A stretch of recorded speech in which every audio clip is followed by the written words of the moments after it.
Hello Is that again. all Mr. Grover. You look really nice, as always. right? Yeah. Well, if I'd have known, I had dressed up for the occasion. Thank you very much for your time. I was probably going to just call you and ask you random questions, but I decided to just talk to you on a video. I thought it would be better. Okay. Yeah, that'll work. That'll be fine. Okay, so as you know, this is part of my internship last project. I have to, talk to you about like how was my experience, or how was your experience? Like how was it being with working with me, or being like helping me as an internee? So we're gonna start with you. You've been working in WSAZ for like almost more than 20 years. As a managing director, photographer, editor, supervisor, reporter, writer, you just name it, and you've done it, and I'm sure you're proud of it. So, my question to you is like, all these years you've been working with WSZ. How was your experience with WSZ? How did you start it at WSZ?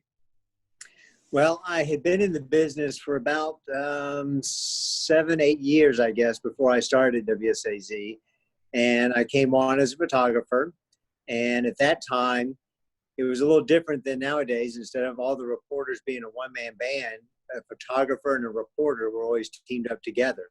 So we always went out on stories as a team instead of just individuals. And that allowed the photographer to concentrate on just the photography and getting the audio and the shots. And that allowed the reporter to concentrate on getting the interviews and writing the story. So the two meshed together. And obviously that's a lot different than it is today. And so I started off that way and did that for several years, and then moved up to chief photographer, and then went to managing editor, and then to news director.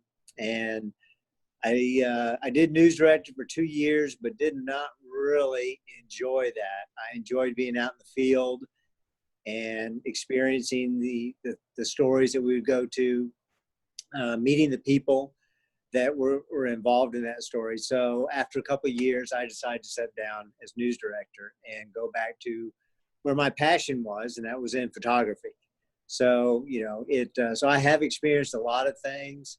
WSAZ has been very good about allowing people and myself to grow into positions and do different things. So it's been a very rewarding experience here at WSAZ.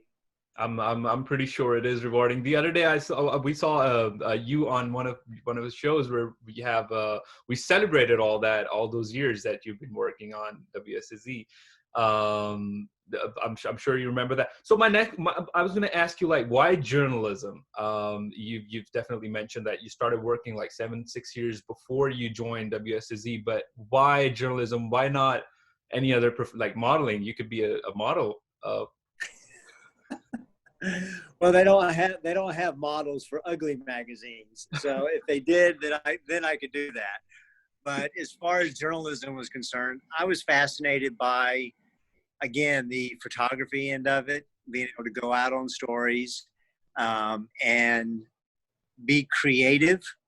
It's not a job that you are doing the same exact thing over and over every day. You're not putting nuts on a bolt or something like that. You're able to express yourself, and you can do that through your photography. It's almost like a craft is the way I like to look at it. And by looking at it as a craft, you get to put your signature on it. I can watch video of other photographers, and without knowing who shot it, I can tell by the way that it was shot who shot that video. And again, it's sort of like putting your signature on your work every day, and you can be proud of it. And obviously people get to see it, and it's fun being able to see your work displayed on TV and be able to see that every day, and to say, some days you look at it and you say, wow, I wasn't very good today. Other times you look at it and you say, okay, yeah, I did pretty well today. So that is what intrigued me, was being able to go in and to tell stories, to talk to people. And it always amazes me how people will open up and share their personal stories with basically a stranger. They don't really know me, but yet they're willing to open up and tell their story to someone that they don't know, and to share that with others in the tri-state to hopefully better their lives and things like that. So that's kind of what got me involved with it. I'm glad you mentioned like you can tell by watching a video who shot that video. I'm sure it comes by experience, so many years of you being working in this field. I noticed like a lot of photographers on WSAZ, of course, when I was there and interning this not long ago. I noticed you have a different camera than other photographers. You use a different kind of equipment. Why is that? Are you more comfortable with it, or do you feel like you have your own way, your own unique style of photographing? Why is that? Well, mine is considered an old school camera. It is big. It sits on your shoulder. And I like a couple of aspects of it. One, because I'm getting older and I have to wear glasses, I can actually look through a viewfinder, and that way I can tailor that to my eyesight. Just a plain LCD screen, I can adjust the focus on it. And it's so close to me that it's a little bit hard to see. But I like having the feel of the big camera on my shoulder. I can actually hold that on my shoulder much longer than somebody can hold a small camera just on their hand. So it's a lot more steady to me, and it's something that I grew up with. I'd used that type of camera for 20 some years.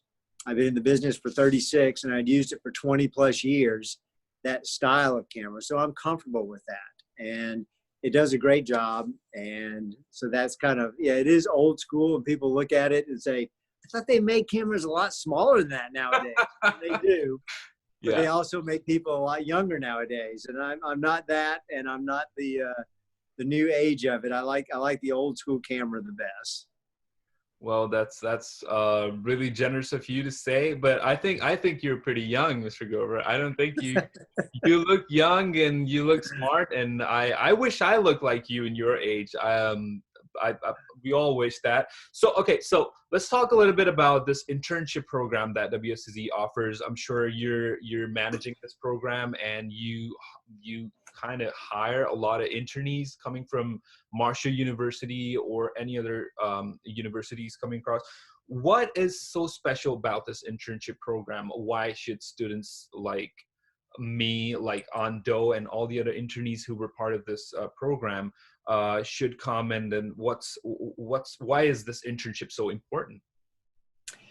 I think this gives people a hands-on experience. You know, those people, if you think about as a child riding a bicycle, you can watch somebody and observe somebody riding a bicycle your entire life, but that doesn't teach you how to ride a bicycle. You have to get on that bike and do it yourself. And that's the purpose of our internship.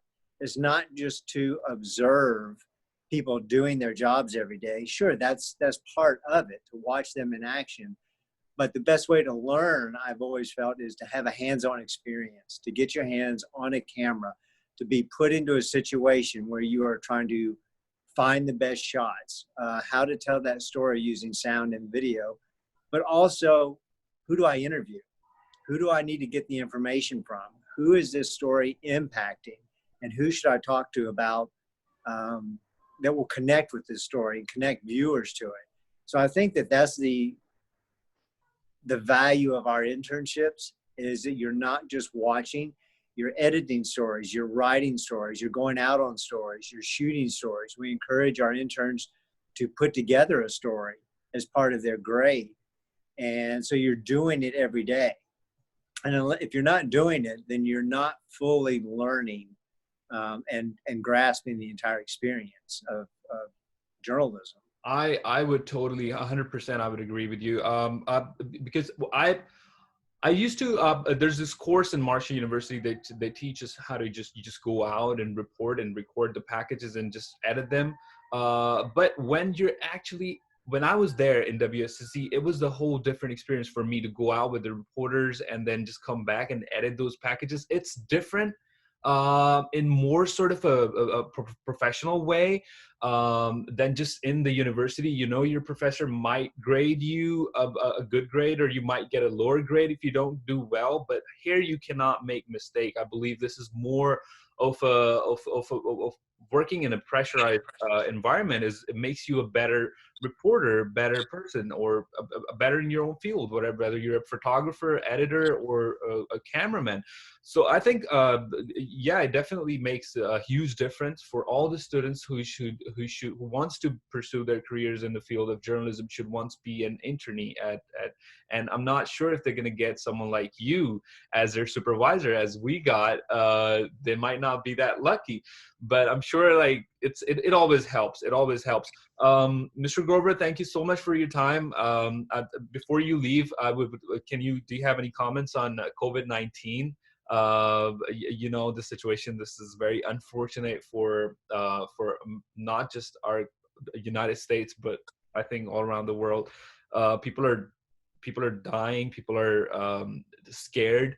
I saw you buying a couple of nice masks the other day, and I also saw some of your posts on Facebook.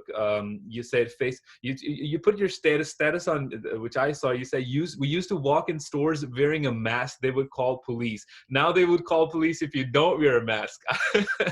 What made you write that? Our new reality is so different. Used to, if you walked into a store with a mask on, they'd immediately assume that you're up to no good. Now this has affected everybody in such a way that now it's the norm to see people with a mask on. And even here at WSAZ, we are taking precautions.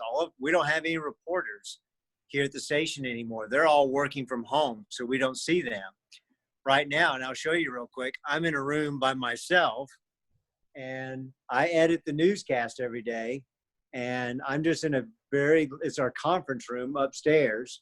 And this is what I do at the moment. We're not, I'm not going out on stories at the moment.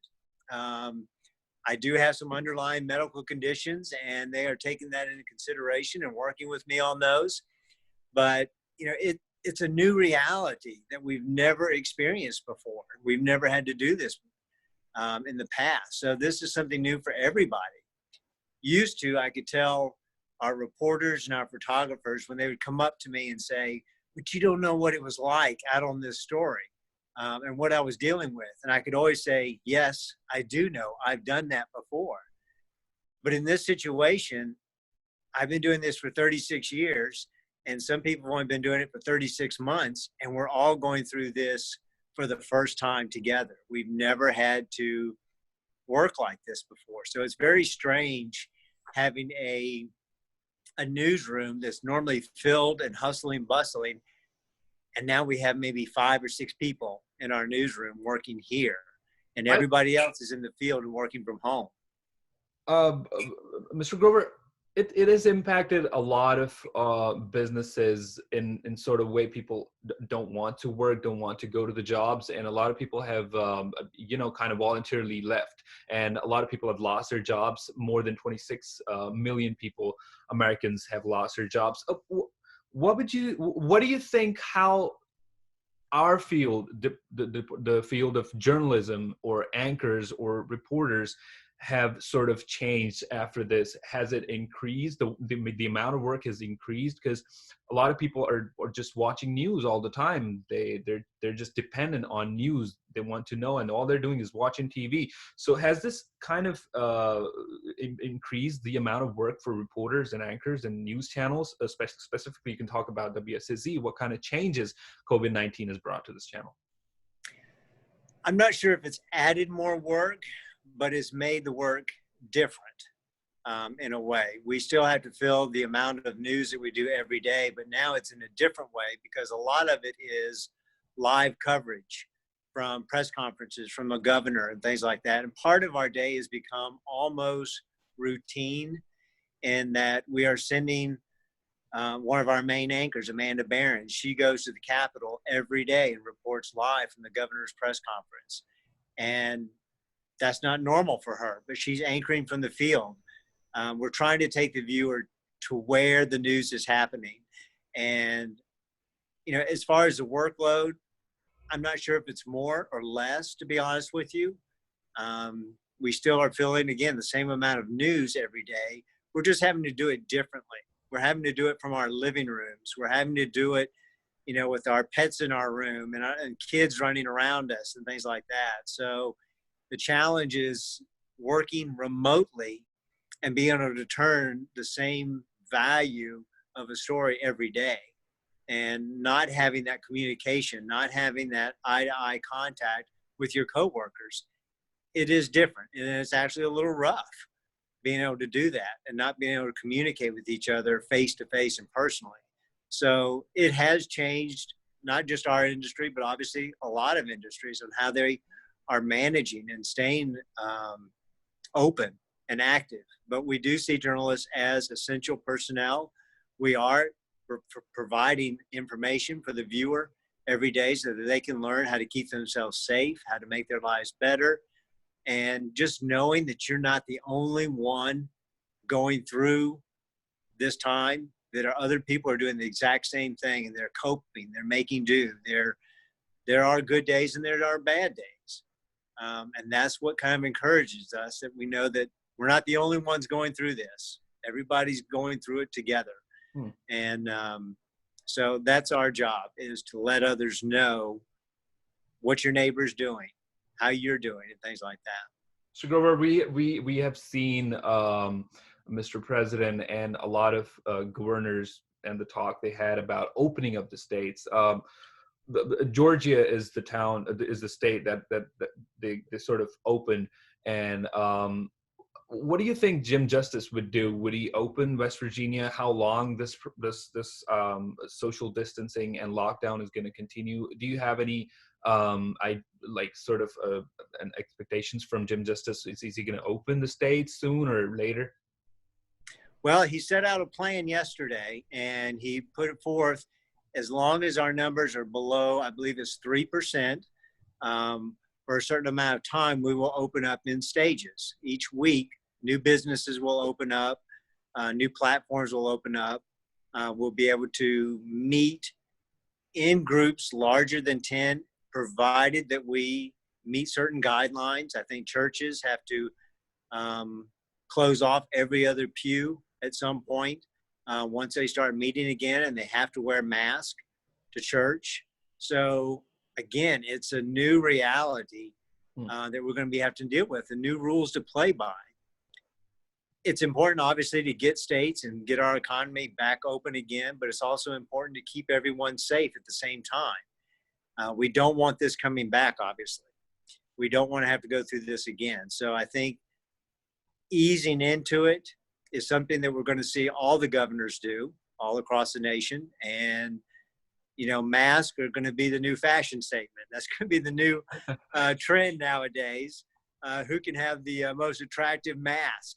And it may give us a funny looking suntan during the summer when we have that white spot across our face, but at least we're keeping each other safe. A lot of brands, I'm glad you mentioned, a lot of brands are coming out with the dresses matching up with the masks that you wear on your face. I'm glad you mentioned, because the other day I saw your picture. You were wearing a very cool mask. Where did you get that from? Get me a one too. I had a friend make a superhero mask. And so I actually have a little collection of masks now, so I can trade those off for different days of the week. And even our company, Gray Television, has provided us with masks that we can wear while we work and things like that. So, it's a medical necessity nowadays, but it also can be fun and a little trendy if you get the right design going and kind of make a little bit of fun out of our new fashion wear. Well, thank you so much, Mr. Grover, for your time. It's always great talking to you. I'm sure you are our superhero, especially for students like us, who provides us the opportunity to work in such a great professional environment at WSAZ, and I'm thankful and grateful to WSAZ for all the work that I've learned. Being there as an internee was an honor for me under your surveillance. Thank you very much for your help and support. I remember the time, the first time I met you, you were with one of your reporters of WSAZ. That was like a year and a half ago when I came to United States. And I remember I talked to you and I asked you, can I work at WSAZ? And you were like, son, listen, you treated me really in a very nice way, and I'm glad you gave me a hope. You gave me your card, which I still have it, and I'm glad I ended up being an internee, working with you under your surveillance. So thank you very much for the opportunity, and I hope to work with you soon. Another opportunity, if there will be one. Well, Fareed, I appreciated having you here, and I always like, attitude is something that we can't teach. It's something that kind of comes with the person. And I always appreciate you and other interns that come in, and when they always just say, what can I do? What do you need me to do? They, offering up, wanting that help, and being able to take the critique that we give you and do something with that. A lot of times people let that fall by the wayside because they think, I already know how to do this. And having people like yourself that are open to making themselves better and to having that attitude, it goes a long way. And that's what will help continue to push you forward and to push you higher. So yeah, I think you have a great career ahead of you, and you're going to be super at it. Thank you very much. I will talk to you soon. Thank you. You be safe. Okay. And have a good day. All right. Thanks, Fareed. Thank you.